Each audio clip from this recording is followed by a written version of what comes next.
Nothing says, "I'm living my best suburban life," quite like watching your children accidentally expose your husband's affair with opposing counsel at the neighborhood park. I stared at my reflection in the bathroom mirror, applying concealer to hide the dark circles from another sleepless night. My name is Vivian Reed, crisis management specialist to the elite of Connecticut, and apparently the last person to know my own marriage was in crisis. "Mommy, can I have Cheerios?" My daughter Abigail's voice pulled me back to our Tuesday morning routine in our picture-perfect Oakville Colonial. Little did I know that in exactly 17 minutes, my 6-year-old would casually detonate my entire existence between spoonfuls of cereal. "Daddy has a special friend," Abigail announced, milk dribbling down her chin as my 8-year-old son Parker nodded enthusiastically beside her. "Special friend?" I asked, maintaining my professional smile. "The same one I use when politicians accidentally text me their mistress's photos meant for their burner phones. The lady with the short hair at the park," Parker added helpfully. "The one Daddy kisses behind the big tree when he thinks we're not looking." The irony wasn't lost on me. After a decade spent helping others navigate scandals, I'd somehow missed the Category 5 hurricane brewing in my own marriage. I carefully set down the coffee mug that suddenly felt like it might shatter in my white-knuckle grip. "When was this?" I asked casually, cutting Parker's sandwich into perfectly symmetrical triangles, as though my heart wasn't jackhammering through my Lululemon yoga top. "Sunday," Abigail shrugged, reaching for her juice. "When you had your bad headache and Daddy said he'd take us to Memorial Park." Parker nodded solemnly. "He told us not to tell you 'cause it was grown-up business and would make you sad. 10 years of marriage. 2 beautiful children. 1 mortgage with an interest rate our friends envied almost as much as they coveted our yearly Christmas card featuring our seemingly perfect family in coordinated J.Crew outfits. Did Daddy's friend look like anyone we know?" I asked, my crisis management brain already documenting every detail. "She looked like that lady from your work party," Parker said. "The one Dad was talking to for a long time by the punch bowl." My stomach dropped faster than property values in a school redistricting. Cassidy Morgan, the ambitious prosecutor opposing Tyler on the Westbrook corruption case, the one he'd been working late on for months. "She has those drawings on her arms like Aunt Olivia," Abigail added, twirling her spoon. "Tattoos. Of course. The same tattoos I'd commented on at the firm's summer barbecue, while Tyler had awkwardly changed the subject. I maintained perfect composure through breakfast, through getting the kids to the bus stop, through sending Tyler a sweet text wishing him luck on his big case, the one he was apparently handling in more ways than one. Instead of confronting him immediately, amateur move, I did what any self-respecting PR executive would do. I gathered intelligence. I called my assistant Dana and canceled my morning appointments, citing a family emergency. Technically not a lie. Finding out your husband is having an affair with opposing counsel qualifies as both a family and ethical emergency in most jurisdictions. By 10 a.m., I had a plan. Not the scorched earth variety that daytime TV would suggest. Throwing clothes on the lawn or changing locks. Those tactics are for people who don't understand that revenge, like a perfect souffle, requires precision and timing. Saturday arrived with Tyler announcing his plans over breakfast. "I thought I'd take the kids to Memorial Park again this afternoon. Give you some peace and quiet." How thoughtful. Such a devoted father, creating alibis through our children. "That sounds perfect," I smiled, kissing his cheek. "My migraine's back. I'll just rest here." 20 minutes after they left, I was parallel parked 3 blocks from Memorial Park, wearing oversized sunglasses and a Yankees cap borrowed from Dana. Crisis Management Rule Number 7. Verification requires evidence.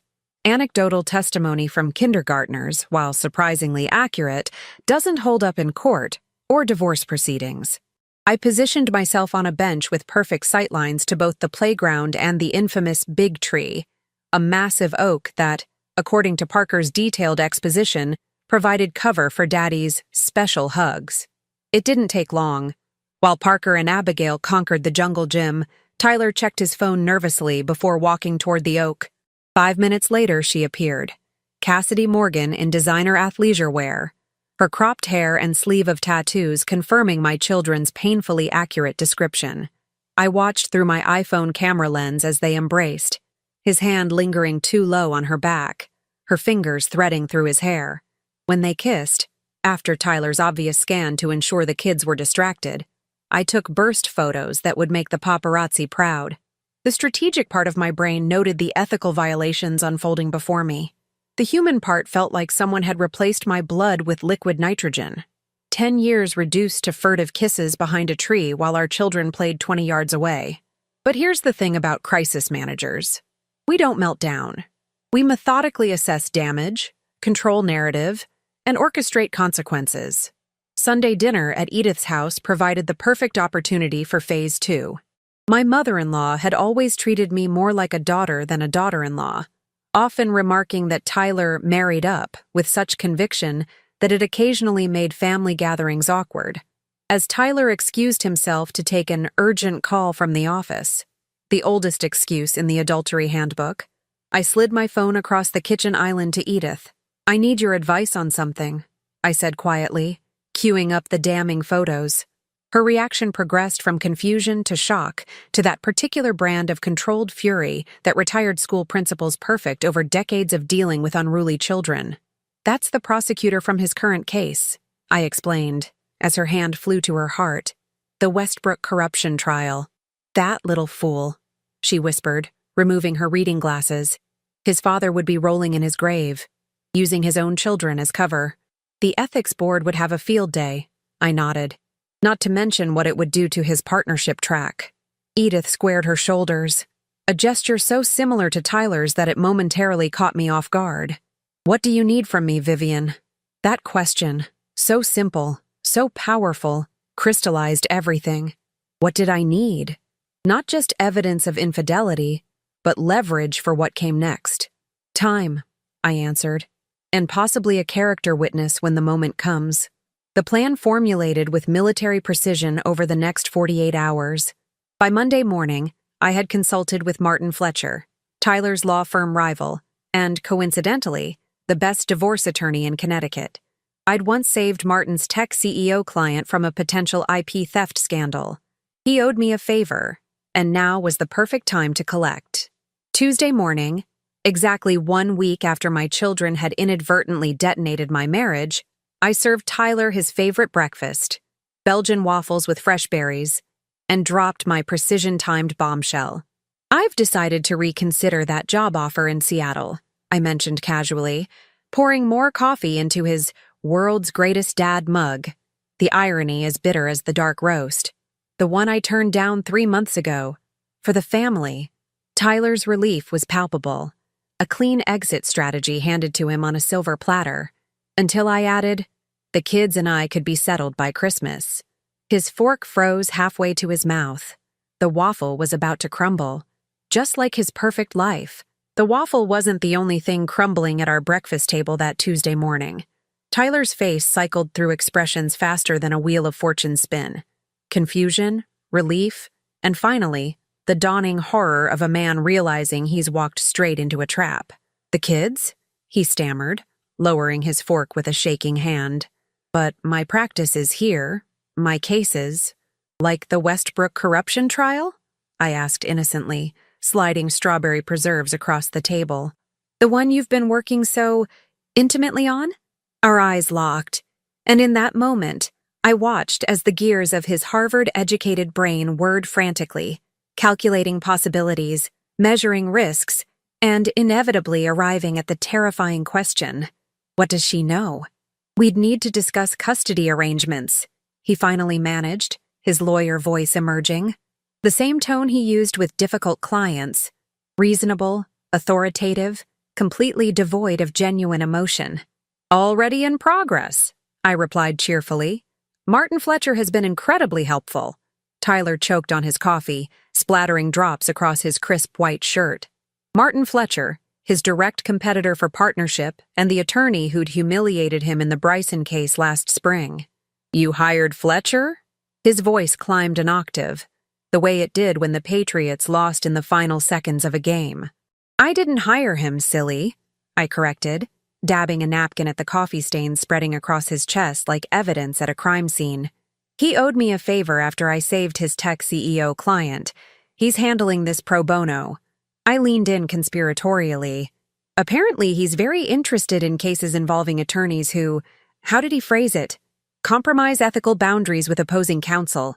The color drained from Tyler's face with such dramatic efficiency that I momentarily considered checking for a pulse. "What exactly are you implying?" he whispered, glancing toward the stairs to ensure our children weren't witnessing Daddy's career flatlining at the breakfast table. "I'm not implying anything," I shrugged, gathering plates with the calm efficiency of someone who hasn't just detonated a tactical nuclear warhead over their marriage. Parker and Abigail, however, had some fascinating observations about your Sunday park activities. Children notice everything, don't they? Especially special friends with arm tattoos who hide behind trees. Panic isn't a good look on anyone, but on a corporate attorney who charges $750 an hour to project unshakable confidence, it's particularly unflattering. "Viv, I can explain." "Save it for your ethics hearing," I interrupted, checking my watch. "The kids will be down in 3 minutes for school. I suggest you use that time to decide whether you want this handled quietly or if you'd prefer the Connecticut Bar Association to weigh in on your extracurricular case preparation." The next 48 hours unfolded like a psychological thriller, one where I controlled every plot twist. Tyler moved into the guest room without prompting, the silent admission of guilt hanging between us like designer wallpaper in a murder scene. I maintained perfect normalcy for the children, helping with homework, attending Parker's soccer practice, and nodding sympathetically when Tyler claimed another late night at the office. The same office where, according to my sister Olivia's reconnaissance, tattoo artists have surprisingly good intel networks, Cassidy Morgan had been spotted entering at 9 p.m. and leaving at midnight. "So what's the endgame here?" Olivia asked Wednesday night during our emergency wine session in my kitchen after the kids were asleep. "Scorched earth? Maximum alimony? The house and his retirement accounts?" I swirled my Cabernet thoughtfully. "I'm thinking bigger. Bigger than taking half his assets and his dignity?" Olivia raised an eyebrow, the dragon tattoo on her forearm seeming to dance with anticipation. "I'm thinking about the partnership he's been chasing for 3 years," I explained. "The one that's practically guaranteed if he wins the Westbrook case. The one that would double his income and finally get him the corner office overlooking the golf course. The one he's apparently willing to sleep with opposing counsel to secure." Olivia noted dryly. "Exactly," I nodded. "And what happens to that partnership when the managing partners discover their golden boy has been compromising case strategy in the bedroom?" Olivia's eyes widened. "You wouldn't." "I wouldn't," I agreed, refilling our glasses. "But his mother might." Thursday's theater of awkwardness featured Tyler attempting normal family conversation at dinner while simultaneously checking his phone under the table every 30 seconds. Each notification made him flinch like a man expecting to be served with career-ending paperwork alongside the roast chicken. "Daddy, are you sick?" Abigail asked innocently, noticing his untouched food. "Your face looks funny." "Just a tough case, sweetheart," he managed, shooting me a desperate glance. "Is it about your special friend?" Parker asked through a mouthful of mashed potatoes, demonstrating the Reed family talent for timing devastating questions. Tyler's fork clattered against his plate. "What special friend, buddy?" "The lady with the drawings on her arms," Abigail clarified helpfully. "The one you kiss at the park." The beautiful thing about children, beyond their innocence and capacity for joy, is their utter inability to maintain family secrets. They're like WikiLeaks with training wheels. "I think Daddy's friend is just someone from work," I interjected smoothly. "Grown-ups sometimes have complicated friendships." "Is that why you were taking pictures of them, Mommy?" Parker asked, reaching for his milk. "From behind the bench with Dana's hat on?" I've managed PR disasters for celebrities caught with prostitutes, politicians texting inappropriate photos, and CEOs embezzling millions.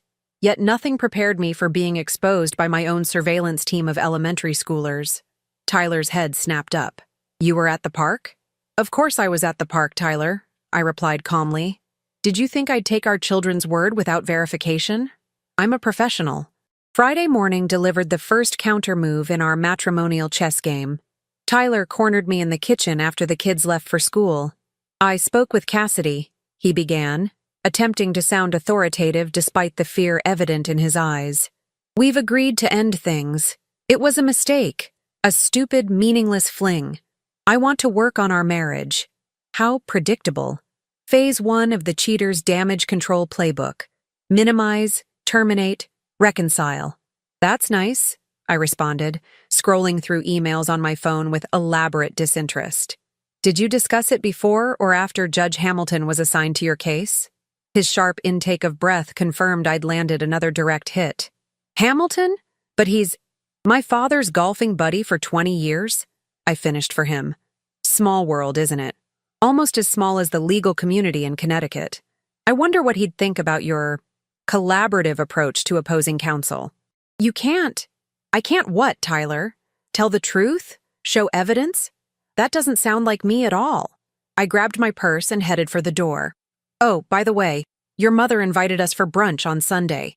She specifically requested I bring my phone to show her those lovely park photos again. Apparently, she's developing quite an interest in outdoor photography." The weekend loomed before us like an approaching storm.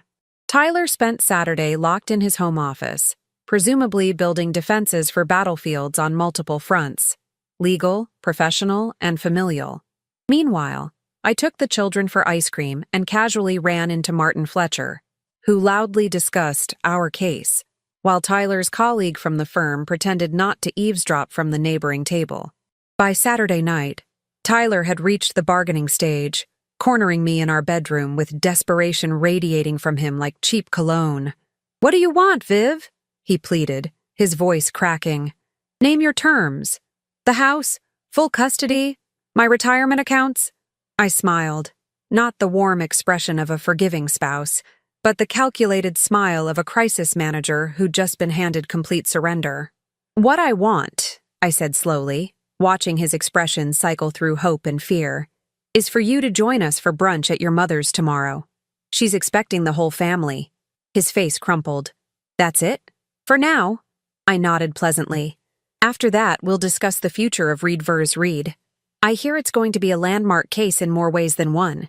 Sunday brunch at Edith Reed's historic Victorian in Old Oakville had been a tradition since Tyler and I exchanged vows at the Oakville Country Club a decade ago.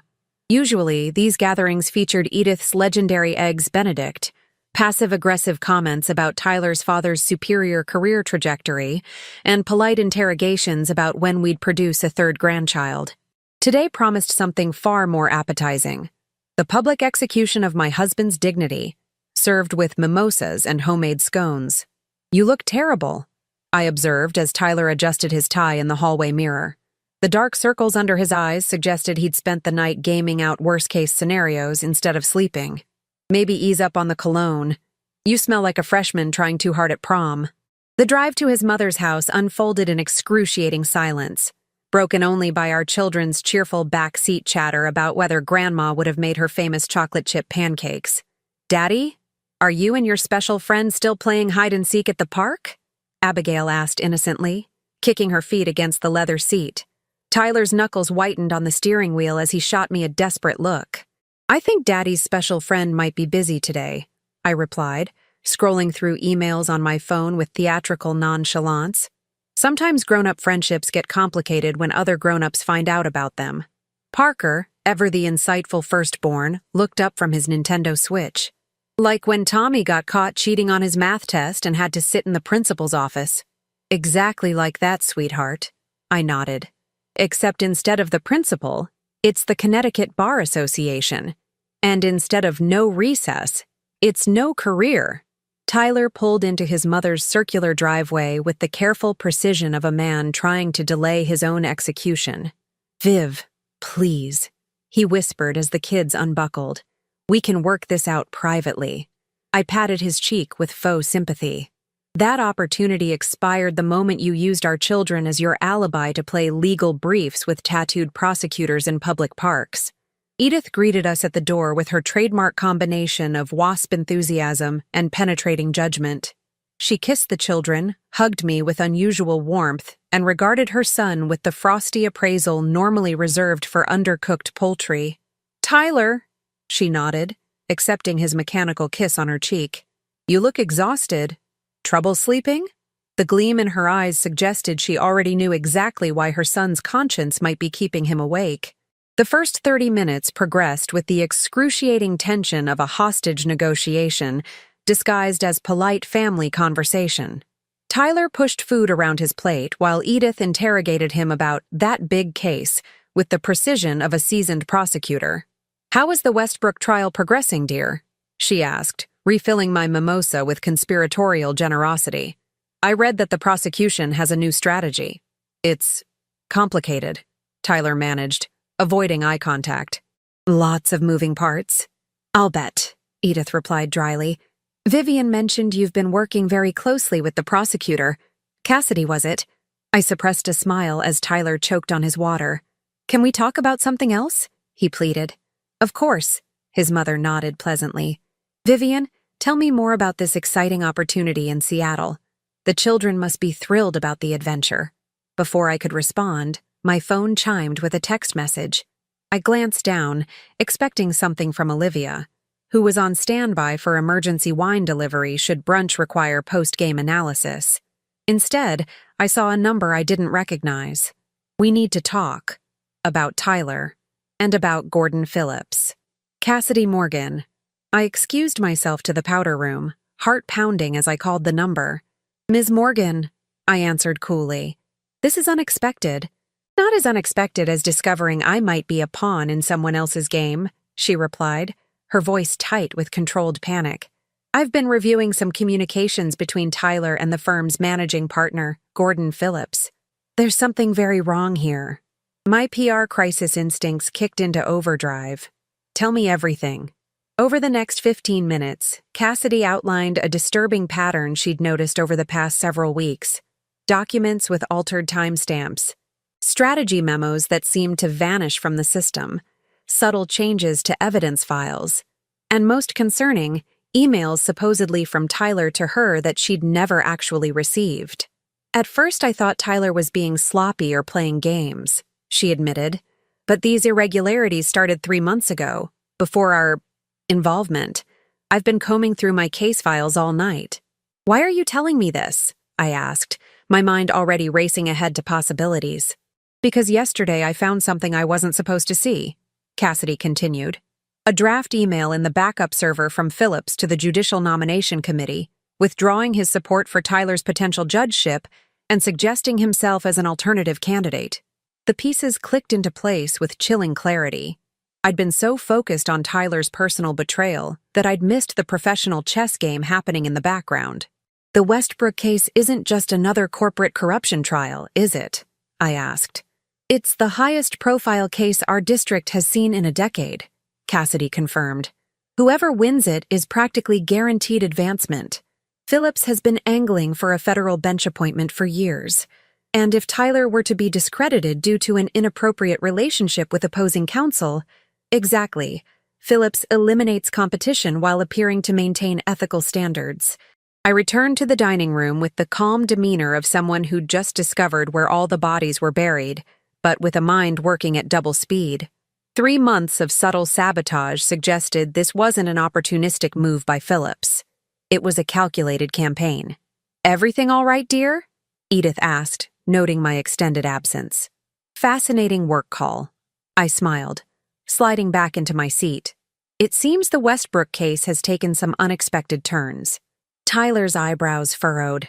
"On a Sunday? Crime doesn't observe weekends, does it, Tyler?" I tilted my head. "Neither does corporate sabotage." His confusion morphed into wariness as I turned to Edith. "Did Tyler ever mention that Gordon Phillips has been quietly positioning himself for a federal judgeship? The same position Tyler's been working toward?" "I don't discuss active cases," Tyler interrupted sharply. "That's probably wise," I nodded. "Especially since Phillips appears to be systematically undermining your position in the firm while encouraging your extracurricular activities with opposing counsel." The blood drained from Tyler's face with such dramatic efficiency that Edith reached over to check his pulse. "What are you suggesting?" he asked quietly. "I'm suggesting that your affair with Cassidy, while entirely your own moral failure, may have been encouraged and monitored by someone with a vested interest in your professional destruction." I pulled out my phone and showed him the text. Cassidy has been investigating irregularities in case documentation going back 3 months. Altered timestamps, missing strategy memos, falsified communications. Someone with administrative access to the firm's systems has been laying groundwork. Tyler stared at the phone, his attorney's mind visibly recalibrating. Phillips has that level of access, and he's been unusually interested in my handling of the Westbrook case. He's also been documenting your meetings with Cassidy, I added, which means the affair wasn't just a personal indiscretion. It was a trap you walked right into. Over the next hour, as the children played in Edith's expansive backyard, the 3 adults engaged in an intense strategic discussion. Tyler's betrayal remained unexcused, but the larger context painted a more complex picture than I'd initially assumed. "So what now?" Edith asked, ever the practical retired principal. Tyler still engaged in an inappropriate relationship, regardless of Phillips's machinations. "True," I nodded, "and that will have consequences for our marriage. But the professional sabotage is something else entirely." I turned to Tyler, whose face had progressed from shock to strategic calculation. "You have a choice to make. Continue this self-destructive path and lose everything, or help expose Phillips' manipulation while taking responsibility for your own actions." "What would that look like?" he asked cautiously. "First, you're moving into the guest room indefinitely," I stated flatly. "The affair alone earns you that penalty. Second, you need to carefully document everything Phillips has access to without alerting him. Third, you'll need to disclose the relationship with Cassidy to the ethics board yourself before Phillips can weaponize it." "That could end my career," Tyler protested. "Not if it's part of exposing a systematic attempt by a managing partner to sabotage a colleague for personal gain," I countered. "A voluntary disclosure looks like integrity. Being exposed looks like deception." Parker appeared at the patio door, waving excitedly. "Grandma, Mom, Dad, come see the fort we built." As we stood to join the children, Tyler touched my arm lightly. "I know I've destroyed your trust," he said quietly, "but I need to know. Are you doing this to help me or destroy Phillips?" I gave him my most professional crisis manager smile. "I'm doing this because I excel at turning other people's bad decisions into opportunities. Phillips picked the wrong crisis manager's husband to manipulate." Edith raised her mimosa in a toast. "I always said my son married up. To Vivian, the only person at this table playing 3-dimensional chess while everyone else is still learning the rules." Monday morning dawned with the crisp efficiency of a well-planned military operation. While most of Oakville's residents were crawling toward coffee makers and contemplating their work weeks, I was 3 steps into dismantling a managing partner's carefully constructed conspiracy. "You look surprisingly chipper for someone whose marriage is imploding," Tyler observed as he emerged from the guest room, his designer suit unable to hide the defeat in his posture. "That's because I'm excellent at compartmentalization," I replied, handing him a travel mug of coffee. "One compartment for the cheating husband heading to the guest house this weekend, another for the corporate takedown we're orchestrating. Your mother's contractor is ready whenever you are, by the way. She's thrilled to convert her pool house into your midlife crisis accommodation." The plan we developed over the next 2 weeks was methodical and multi-layered. Tyler would continue working normally under Phillips' watchful eye while documenting every irregular communication. Cassidy would quietly build her own evidence file from the prosecution's side, and I would do what I do best, construct the perfect narrative for maximum impact. "Remember," I instructed as Tyler headed for the door, "act concerned but not suspicious. Phillips needs to believe his plan is working while we document every move." "I've tried cases before the Supreme Court," Tyler reminded me stiffly. "I think I can handle pretending to be manipulated by my boss." "Of course you can, dear." I patted his arm. "Just like you handled hiding your affair from your crisis management expert wife." "Oh, wait." The first phase of our counter-operation involved careful documentation. Tyler installed discrete tracking software on his devices to record unauthorized access. Cassidy began backing up all communications to secure servers outside the firm's network, and I reached out to Connecticut's state attorney's office through carefully cultivated channels. The Westbrook case involves interstate wire fraud and securities violations. I explained to Senior State Attorney Diane Levinson over lunch at a discreet restaurant in Hartford, far from Oakville's gossip network. Diane had been a client 3 years ago when her son's unfortunate social media scandal threatened her re-election campaign. You're suggesting a sitting managing partner at Reed & Phillips is actively undermining his own firm's case? Diane raised an eyebrow, her skepticism professional rather than dismissive. I'm suggesting he's manipulating evidence, compromising attorney-client privilege, and potentially obstructing justice to secure a federal judgeship, I clarified, sliding a thumb drive across the table. Here's what we've gathered so far. Note the metadata timestamps showing document alterations from Phillips' secure login.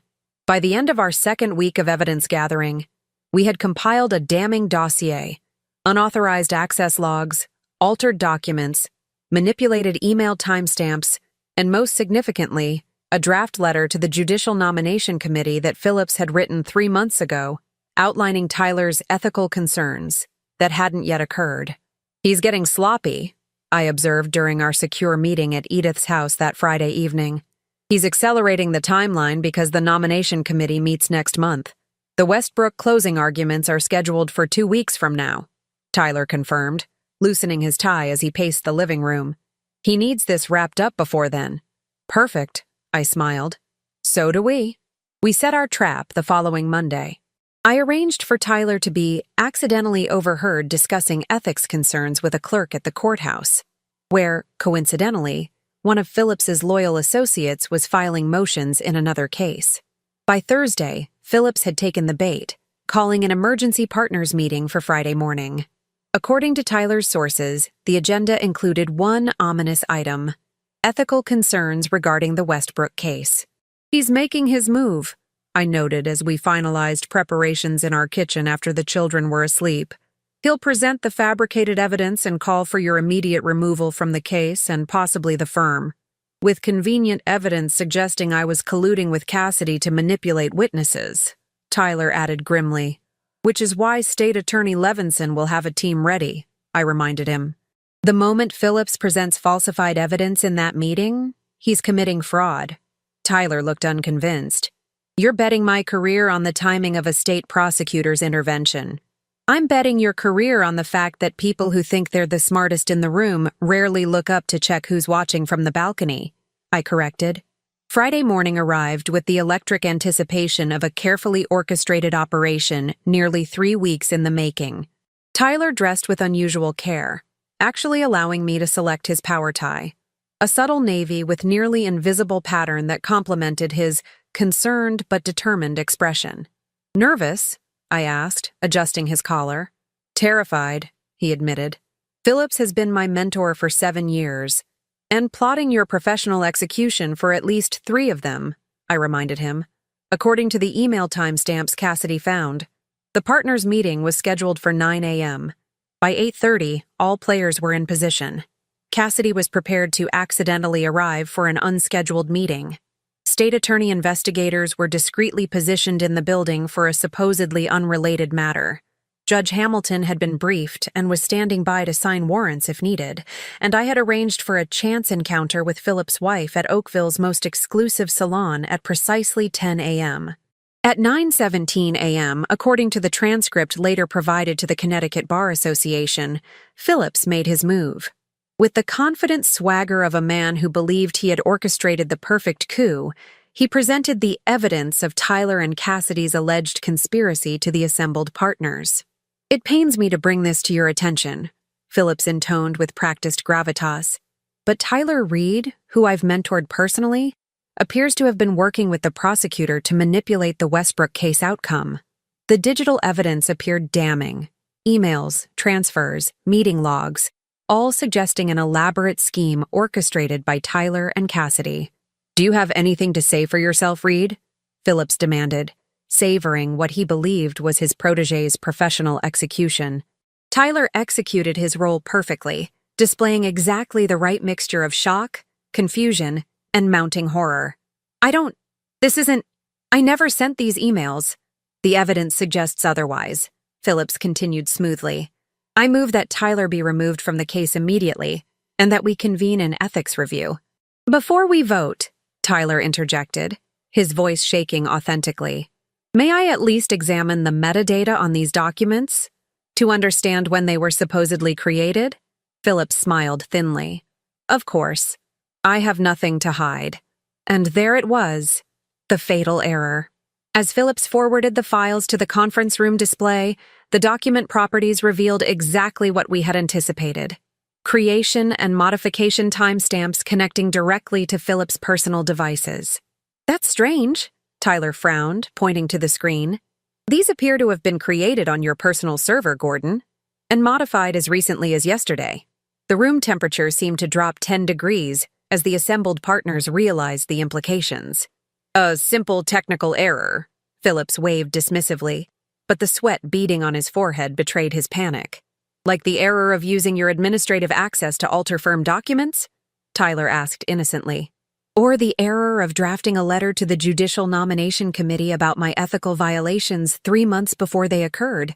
Those kinds of technical errors? The partners' expressions transformed from confusion to shock as Tyler calmly laid out the actual conspiracy.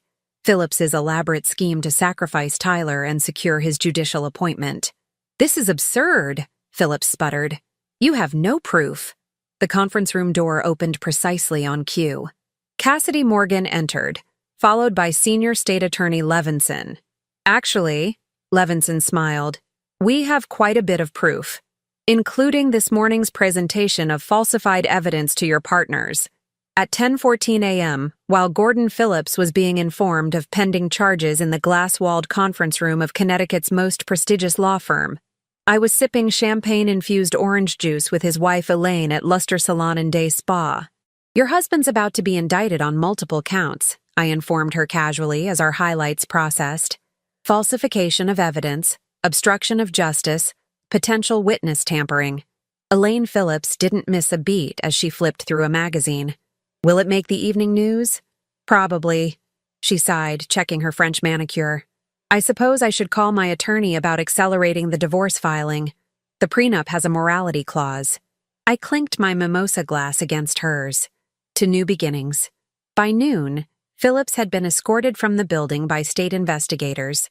The partners had called an emergency succession meeting, and Cassidy had submitted new evidence in the Westbrook case that implicated several previously untouchable power players while clearing Tyler of misconduct allegations.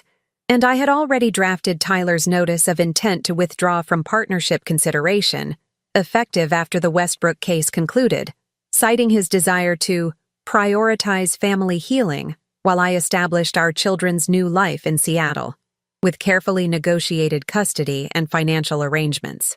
As they say in crisis management, it's not about preventing the explosion. It's about controlling who gets hit with the shrapnel. 8 months can change everything. After Gordon Phillips's spectacular downfall, I stood in my sleek downtown Seattle office overlooking Elliott Bay, watching raindrops race down floor-to-ceiling windows while finalizing preparations for my newest client. A tech billionaire with an unfortunate habit of tweeting company secrets while sleep-deprived. Ms. Reed, my assistant Dana interrupted, your ex-husband is online too. Ex-husband. The title still felt strange, though the divorce had been finalized with methodical efficiency 4 months ago. Unlike most contentious separations, ours had the curious advantage of Tyler being motivated to settle quickly and quietly after his former mentor's indictment on multiple state charges. Tyler? I answered, keeping my tone professionally cordial. This is unexpected. Court isn't scheduled until next month for the custody review. I'm not calling about that, he replied, his voice carrying the weight of his new responsibilities. The partners voted yesterday. I've been named senior partner with expanded oversight responsibilities. Congratulations, I replied, genuinely impressed. From disgraced partner to senior leadership in 8 months. That might be a land speed record for legal career rehabilitation. It wouldn't have happened without you, he acknowledged. Your crisis management strategy was masterful. I allowed myself a small smile.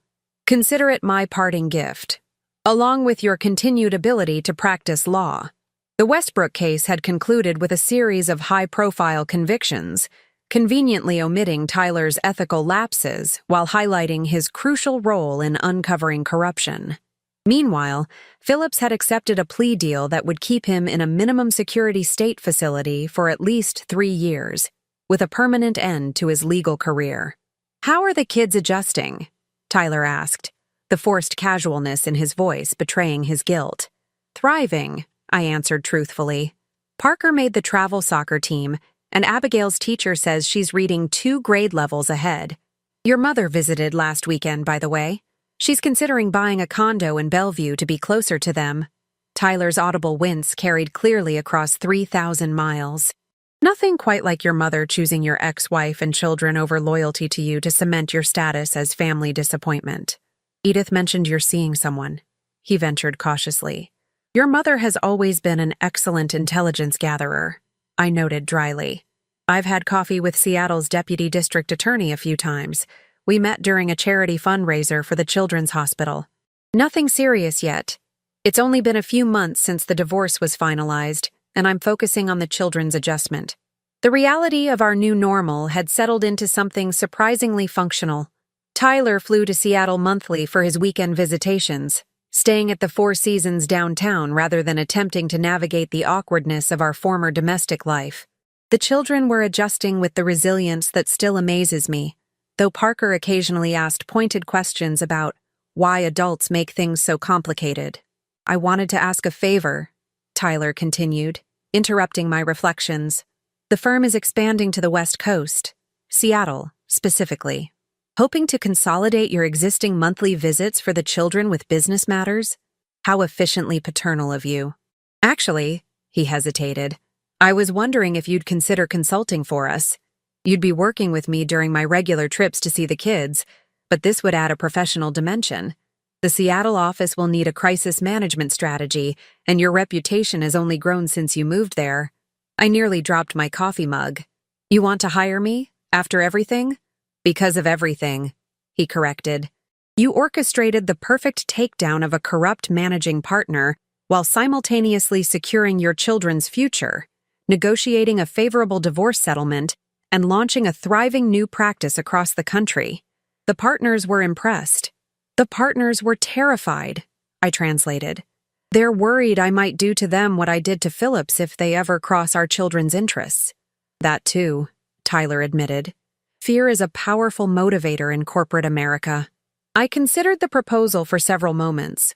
The irony wasn't lost on me. Being hired by the firm I had nearly brought to its knees, consulted by the ex-husband whose affair had catalyzed my cross-country escape. His monthly visits to see Parker and Abigail would now have an added purpose. "I'll consider it," I finally replied. "Send the proposal to my office. And Tyler?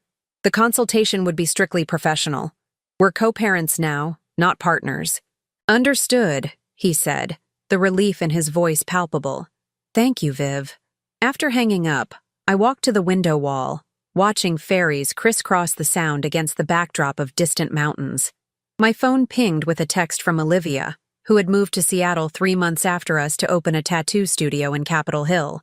"Edith just put in an offer on the Bellevue condo. We're celebrating tonight. Bring wine." I smiled at the unexpected family we'd created.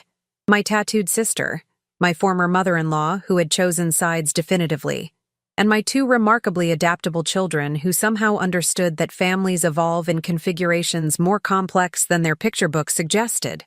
Parker had put it best last week, with the devastating clarity only 8-year-olds possess. "Dad messed up, but you fixed it better than it was before." Out of the mouths of babes. As for me, I discovered that crisis management isn't just a career. It's a life philosophy. Sometimes the most devastating revelations lead to the most necessary reconstructions. Sometimes children's innocent observations become the catalyst for overdue change. And sometimes, the family you rebuild from the ashes of betrayal becomes stronger than the one you thought was perfect. Tyler's affair hadn't destroyed our family. It had simply forced us to recognize it was already broken in ways too subtle for daily observation.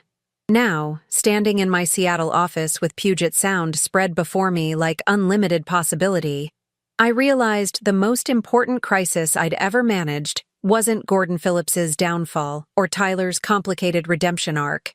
It was my own renaissance, deliberate, strategic, and ultimately triumphant.